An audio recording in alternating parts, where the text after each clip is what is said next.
ایک بات عرض کروں کیوں آج اسلام کی قدر نہیں ہے؟ انگلینڈ کی سرزمین پر ایک مال کے اندر کیش کاؤنٹر پر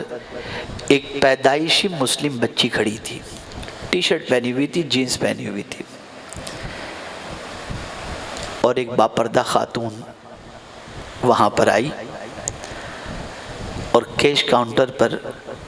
اس نے اپنا سامان رکھا تو پیدائشی مسلم بچی نقاب میں آنے والی اس مسلمہ خاتون سے کہتی ہے کہ شاید آپ عرب سے آئی ہیں، اتنا حجاب، اتنی ساری چیزیں، اور ان کنٹریوں کے اندر اس پر عمل کرنا ایزی ہے، ہمارے یہاں برٹین کے اندر یہ تھوڑا سا ڈیفیکلٹ ہے۔ وہ عورت تھوڑا سا آگے بڑھی، ادھر ادھر دیکھی، جب کوئی مرد نظر نہیں آیا اس عورت نے نقاب ہٹایا تو جانتے ہیں نو مسلمہ تھی، وہ نیو مسلم عورت تھی، کنورٹ ہوئی تھی، عیسائیت سے وہ اسلام کی طرف آئی تھی، اور جو جملہ اس نے کہا بس اتنا ہی اگر آج آپ یاد رکھ لیں گے نا تو انشاءاللہ وہ کافی ہو جائے گا۔ اس نو مسلمہ عورت نے کہا میری بہن میں نہ سعودی سے آئی ہوں، نہ عرب ہوں، نہ عربی ہوں، نہ کچھ ہے، میں یہیں کی رہنے والی ہوں، میں نے اسلام کی اسٹڈی کی، اس کے بعد میں مسلمان ہوئی،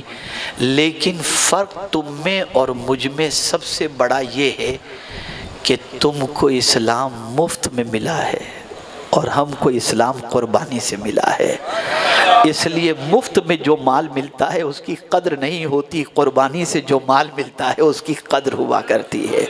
آج ہمارا حال یہی ہے، ہم اسلام کی قدر اس لیے نہیں کرتے کہ یہ وراثت میں ہم کو ملا، باپ مسلمان تھا ہم مسلمان ہو گئے، لیکن اگر کچھ اسلام کے لیے ہم نے قربانی دی ہوتی تو اس کی عظمت ہمیں سمجھ میں آتی، اس کی قدر و قیمت سمجھ میں آتی۔ اے رسول اعظم صلی اللہ علیہ وسلم کے دیوانوں، اسلام یہ چاہتا ہے تم اللہ کے قانون کے پابند بن جاؤ، اللہ کے رسول صلی اللہ علیہ وسلم کے قانون کے پابند بن جاؤ، اور اللہ اور اس کے رسول جل جلالہ و صلی اللہ علیہ وسلم کا قانون اتنا اچھا ہے، قانون اتنے اچھے ہیں کہ آپ کے لیے زندگی گزارنا بہت ایزی ہو جائے، نہ کسی کو ستانا آپ کی زندگی میں ہوگا، نہ کسی کو اذیت پہنچانا آپ کی زندگی میں ہوگا، آپ کی زندگی کے اندر اطمینان، سکون اور سکون کی دولت ہی آپ کی زندگی میں نظر آئے گی۔ میرے پیارے آقا صلی اللہ تعالی علیہ وسلم کے پیارے دیوانوں، اب آپ سے میں پوچھنا چاہتا ہوں، ہر ایک مسلمان اس دنیا سے جانے والا ہے،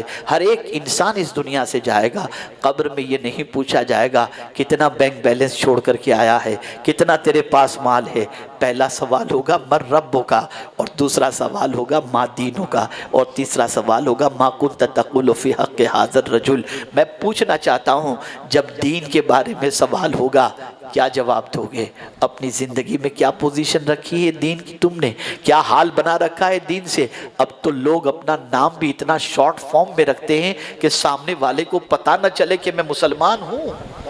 اتنا تم اپنے آپ کو گھٹیا سمجھ بیٹھے، تم نے اپنی مینٹلٹی ایسی بنا لی کہ تم جس مذہب کے ماننے والے ہو وہ مذہب تمہیں گھٹیا پن کی تعلیم یا بے عزت اور رسوائی دے گا۔ جب سوچ یہ بن گئی تو رشتہ کمزور ہو گیا۔